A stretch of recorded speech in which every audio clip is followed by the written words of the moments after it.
Hello YouTube, this is Hunter Surge. It's been a minute since I did a Vanguard video, but I've been really excited about the recent reveals and I want to do some content about some of it. Um I will be doing deck guides on all the Buddyfight 2 decks like I did for Buddyfight 1 once the set is out, but I in particular wanted to talk about the stuff that has come out so far for Ein, because there's just some interesting stuff in here, right? And Ein in particular is just like always like super interesting to talk about because like it is a very flexible deck. There's a lot of different engines, a lot of different ways you can build out the deck. And they deliberately designed these sets so that the dragon cards are like generic enough that you can like turn them into engines for Ein to use, which is super cool. Makes the deck building super interesting. Makes it so that there's a lot of different ways to build Dragon Ein decks. First we're gonna go over the new tools that Ein has received. First up, we have a Black Dragon Coldblade. This is not a relevant card. We're just going over all of it, but I will take this moment to make a special note about Spectral Strike, because Spectral Strike is a super cool keyword. Spectral Strike works basically the same way it did in original Buddyfight, which is when the unit's attack hits a rear guard, if your Vanguard's grade is less than or equal to your opponent's Vanguard's grade, you deal damage to your opponent. So naturally, this can allow your numbers to be effectively a bit bigger by swinging into like a 10k grade 2 or an 8k grade 1. Because you're swinging on a smaller body, and thus little bits of power that wouldn't be enough to make a full extra stage against the Vanguard can produce that against a rear guard. The other thing that's really cool about Spectral Strike is naturally when your opponent gets a damage trigger and assigns that, that isn't, unless it's a front trigger specifically, that's not applying to the rear guards that you are potentially swinging at with your Spectral Strike rear guards. So if you do a couple attacks on their Vanguard, they hit a damage trigger, you can now pivot to using your Spectral Strike rear guards to swing on their rear guards, which do not have the extra power, and thus you get to ignore damage triggers in this way, which is super cool. It's not always as effective as you might like it to be, because your opponent can intercept stuff away and such, but it is still like a really cool extra dimension that you can potentially have access to in Dragon Ein by having Spectral Strike attackers. But this is not a good one. This immediately is a really, really nice card. So they are pretty clearly building out a Dungeon World deck, but for the Disaster members. But they are doing so with a bunch of dual cards that are both Dungeon World and their native world, and they will have the attributes of their native deck, and they all are either like have no Vanguard requirements, or their only Vanguard requirement is that you have a Disaster Vanguard, which is a trait that all the members of the new Rhydlines have. So they will be usable just as well in those decks, right? And like this has a nice effect, like when you have multiple of these decks in the same world. Like for example, there are 4 different Darkness Dragon World decks, and these cards can be applicable across multiple of them, which is super, super cool. However, because Kyoya comes from Buddyfight 1, Kyoya does not have the Disaster trait, and even more disappointingly, they did not take the opportunity to give the new Grade 3 Kyoya the Disaster trait, so you can't use those effects. That said, there's still stuff we can get out of these cards. In particular, this one here, Gremlin, it's a grade 1. If we had Disaster Vanguard, this would be Philanderer on crack, because it just looks top 5, puts a card from among them into drop, and puts another card from among them into gauge, which is so strong. It's so strong. But the part we care about, the part we can actually use, is during your turn, if your opponent's Vanguard is grade 3 or greater, it gets caught. If either your drop has 10 or more cards, or you have a Black Dragon Rigger with 10 or more Buddy Soul, this unit gets power plus 5,000. So this is super relevant to Ein, because as all Dragon cards get the extra boost from Kyoya's effect, then this is going to end up as an 18k booster once you have 10 or drop, which you will very reliably have by turn 4. That's very strong. The deck did not have access to this before. In fact, the deck had a pretty big issue in Buddyfight 1 where it didn't really have boosters. It had Cagliostro, which was an incredible card. But to get another booster, you basically had to splash in another engine. And like, I am firmly of the belief that the drum engine was the stronger way to play the deck anyways, because you just got a lot out of that engine. The deck was very much lacking in boosters, and it didn't have any boosters with any sort of power gain to achieve this sort of thing. So this is novel to the deck, and being a Black Dragon is something that we are going to be able to utilize in a new sub-engine that is available to the deck.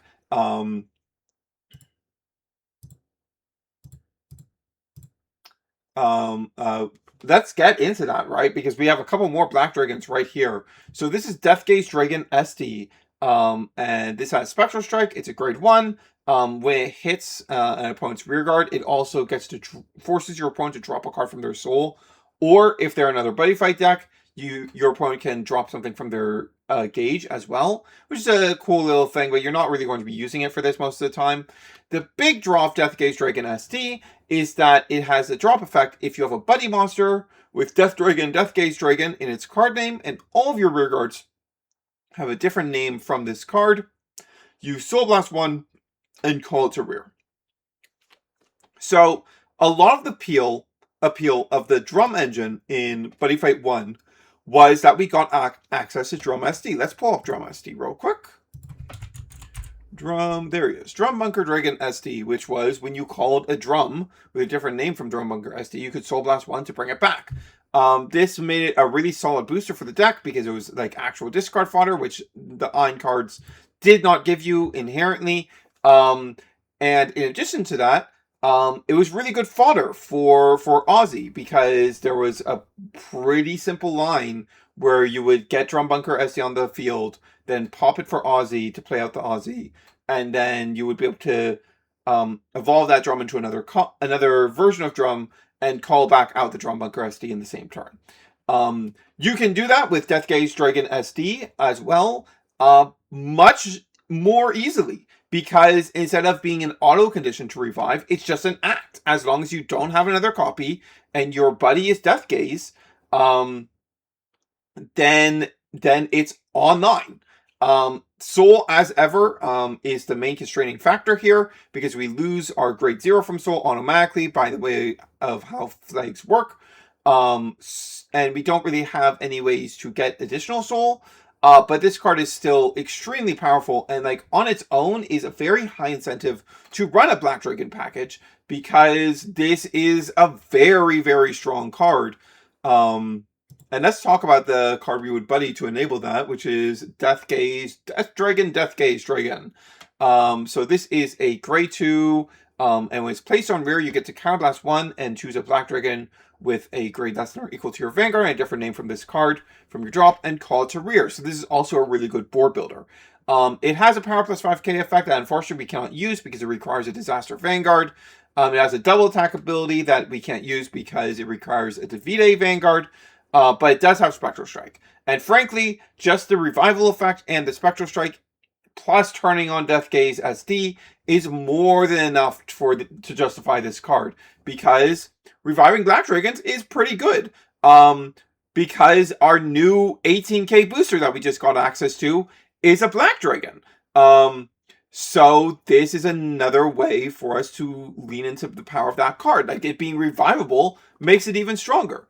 Another option available to us is Bloody Moon Dragon. This is a very basic grade 2 that just has Spectral Strike, and when it attacks, if your Vanguard is grade 3 or greater, gets power plus 5,000. So this is meeting the threshold that most of the attackers that you would typically run in Ein were reaching, which was a power plus 5,000, and then it would get another power plus 5,000 from Kyria itself.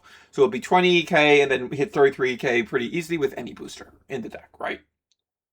And this is an attacker that we can revive with Deathgaze. It hits 33k super easily, and thus we're able to leverage the Spectral Strike a lot better than the actual Divinez deck is able to, which is pretty cool. We also have a new Ancient World card, Cursed Dragon Trigos, that is pay a gauge, and when placed on rear, you get to grab back a grade 4 from your drop. I don't think this card is particularly useful. Recurring Aussies is something that could have been useful in Buddyfight 1. However, the new Kyoya, as we'll go over in a bit, does this just a lot better. So there's no need for that. We have Divinez, who is a very unfortunate lost possibility, because this is a Spectral Strike card. It is a Black Dragon. And when it's placed on rear, if you have a Great Recruiter Disaster Vanguard, it gets plus 5k, stops intercepts against Spectral Strike attacks, and lets you give any of your other Black Dragons or Disasters an additional power plus 5,000. The Kyoya swing itself has always been pretty small pre-Occulta, so a way to power spread would have been very useful. Power spreading in general is just very, very strong. So this would have been a very, very strong addition to the deck as like something that gets 5,000 itself and then gives 5,000 to something else while having the useful Spectral Strike keyword, and also being revivable by Death Gaze. But unfortunately, all of that is locked behind a Disaster Vanguard, and the Kyoya Ride is not disasters. The leader of disaster is not a disaster. It's very annoying. It's very annoying. I actually really want them to issue an errata that gives disaster trait to the Kyoya Ride line, because it really sucks that this is the only factor keeping us from using cool cards like this. And Kyoya's the leader of disaster. Why is he the only one without the trait? It's stupid. Anyways, Death Wizard Dragon is a cool generic for Darkness Striker mode decks, as well as Ein, which is a Black Dragon, so it is revivable by Death Gaze. When it's placed on rear, you Counterblast 1, draw a card, choose a card from drop, put it into Gage, and then if your Vanguard is grade 3 or greater, it gets power plus 5,000. Very nice card across the board. However, the new Ein stuff pushes up the Counterblast cost of the deck a lot. So it's pretty difficult to see us having the space to spend on Counterblast on this card. However, if you feel comfortable with that Counterblast cost, I would recommend it, because it fits really naturally into this Black Dragon package as a Black Dragon. And it's a good early game card and stuff like that, right? Like, it's a solid card. Swinger is a pretty Gremlin-specific Black Dragon. It needs a Death Talica rearguard to get an additional power plus 5,000. And it mills 2 on place, and then can Counterblast 1 to draw a card. That isn't something we really, really want. Death Talica is an interesting one. We're not going to talk about all the attacks on this card. This card is awesome, by the way. I love what it enables for the Gremlin deck, but we'll talk about that another time. The things to be aware of this card is that you pay 3 gauge for it. It's a Black Dragon, so it can be targeted with Death Gaze. And when you place it on rear, if you pay the call cost, you put all deep cards from your drop into its soul. And then, if it leaves the back row center to a non-rearguard circle, while it has Buddy Soul, you get to shuffle all of those Buddy Soul into your deck. So, by running a package of deep cards, it opens up a line where, like, in the late game, when our deck is super small, we can, for the low cost of 5 gauge, play a Death Talica to our back row center, then play a new Aussie Dahaka on top, killing the Death Talica, and then send back those deep cards. You can pretty comfortably have a package of like 13 deep cards in an Ein deck, which means that you will pretty reliably be able to send back 8 to 10 cards, which will buy you like 2 turns typically. It's very, very good anti-deck out. If you are struggling with that, if you find that you are running into matchups that run a long time or whatever, this is a very potent card that can resolve that issue that there really wasn't a solution to before. We have Mabel Taker, which is a grade 3 Black Dragon with a Spectral Strike, and a generic double attack. It just cares about you being on grade 3 or greater and your Vanguard being stand, but it's just Counterblast 1 for double attack. It also has a defensive effect for Divinez, but we are not Divinez, so we don't care about that. Then we have the new Kyoya. This card is pretty nuts. So this is a cross-ride type card. It can only be ridden on top of the original grade 3 Kyoya Gain, and it turns that into a Persona Ride. And when it's placed on Vanguard Circle, you copy the effects of the Kyoya Gain in your soul or drop. You get all of its effects. And then it has a couple additional effects of its own. It has a Counterblast 1 to revive any of your dragons or add back a normal order. You're never going to go for the order mode. It's always going to be revive a dragon. But in tandem with OG Kyoya, you have 2 different Counterblast 1 abilities for board building, which is quite good if you have the Counterblast to lean in on it. If you need to rebuild your board, you will be able to, which is pretty awesome. And then it has another act to pay a gauge and drop the item you are armed with. Search your deck or drop for up to 1 card with a Quota Guanef and its different card name from the card put into drop for this cost and arm it. There's a new Quota, which allows you to go more aggressive. It loses the defensive effect, but instead is able to restand Kyoya for Counterblast 1 with a Lost Drive if Ozzy the Hawk has already attacked that battle, which is pretty cool. But one of the biggest things with this Kyoya is that it has Ozzy the Hawka in its name. So having Ozzy the Hawka in its name is, of course, what allows it to pivot over to a different Oculta, despite Oculta only being able to be armed by Ozzy the Hawka, right? So it needs that for that to function. But this has a bunch of other implications as well. For example, let us remind ourselves of Mr. Oculta. Let's just pull up the original Oculta here. During your turn, your Vanguard gets power plus 10k and critical plus 1. And all of your units with Ozzy the Hawka in their card names get power plus 5,000. And the new Oculta has the same text, except it doesn't give the crit, and it prevents you from double attacking with your front row rear guards.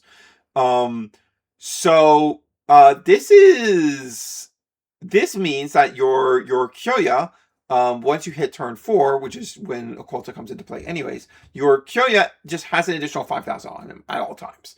Which means without Persona, it's 28. With Persona, it's 38. Very, very large numbers. Very nice.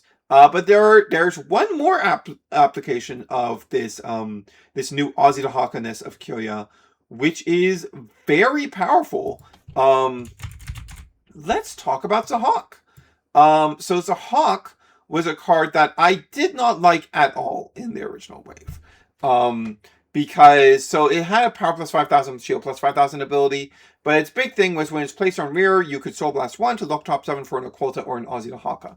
But Oculta was a card that your Aussies searched from deck or drop, so you had no need to find it. And you would just buddy Ozzy the Hawka, and like in a lot of matchups, except for the ones that you were auto losing because of out removal, you were completely fine on your Ozzy the Hawkas. You did not really need help finding these cards. However, now it's a bit different, because now Zahawk is a 15k power, 10k shield that helps us find our Persona rides, which is pretty strong. That is a pretty strong thing to get access to. So this card has newfound life within the deck as a Persona searcher. However, since it's Soul Blast for this cost, it does come in direct conflict with self-revivers like Deathgaze SD, which are very, very powerful for the deck. And I think the deck's board building lacks a lot without access to those sorts of cards. The balance here is difficult to find. But I have a build that I think does find it. We also have a new impact in Slow Painfall. This can Counterblast 1 and pay 2 gauge to restand a Black Dragon rearguard. We almost certainly will not be using this. And then we have a couple new triggers. We have the new Black Dragon Crit Dark Energy that can pay a gauge to choose from one of our rears, and it cannot be retired by your opponent's card effects until the opponent's next turn. If this said it can't be chosen, this would be a huge help against alt removal, but it cannot be retired specifically, so it does not solve that issue at all. Black Dragon Shield is just Green Dragon Shield again. It's just a different skin. And then we have the counter heals. The attack 2 times or more counter heal is on Barbed Wire. And then the crit 2 or greater counter heal is on Operation Restraint. So those are options for all Buddyfight decks now. Alright. Real quick addendum, now that we are post Purgatory Knight reveals. None of the Purgatory Knights really matter to Ein. However, Fatal is, as expected, a dragon weapon that has a generic arms requirement. So this is a one of worth considering now, because into a matchup that has out removal and will not stop you from getting a quota, you have the ability to like find your one of fatal, and you can even get it back from drop with the new Kyoya. On turn 4, and then you equip it, then you use the new Kyoya's effect, swap it out for an quota, and you get to your quota. So that is something that is worth considering. I think you really can only afford the space for one, but it actually gives you a line against those decks now to get to your quota. So that's very nice. Now let's pull up some lists. So this is the first list I built with the Black Dragon engine, right? The basic idea is we have Death Gaze as the buddy, only running the one copy because on turn 4 onwards, we can revive it with the new Kyoya if we want to re-access it. And then we have 4 Death Gaze SD as really awesome discard fodder. This effect works in the early game as well, by the way. Gremlins that can be revived by Death Gaze once they're online. And Bloody Moons as just a solid attacker that is also a deep and also a Black Dragon. And this was a build, this is a build trying to utilize Death Talika for the anti-deck out. So we have Kokai's Greed in here as well because the 2 gauge can't like kill us by deck out in this kind of deck. But also having that gauge acceleration helps us accumulate the 5 gauge we need. However, what I quickly discovered when I started testing this deck is that the deck velocity of the Black Dragon build is actually way lower than the other decks. I played an Ein Mirror where I had 10 plus more cards in my deck than my opponent at every stage of the game. Like, I think at the end of the game, my opponent was at 2 cards in deck and I still had 17 left, which is crazy.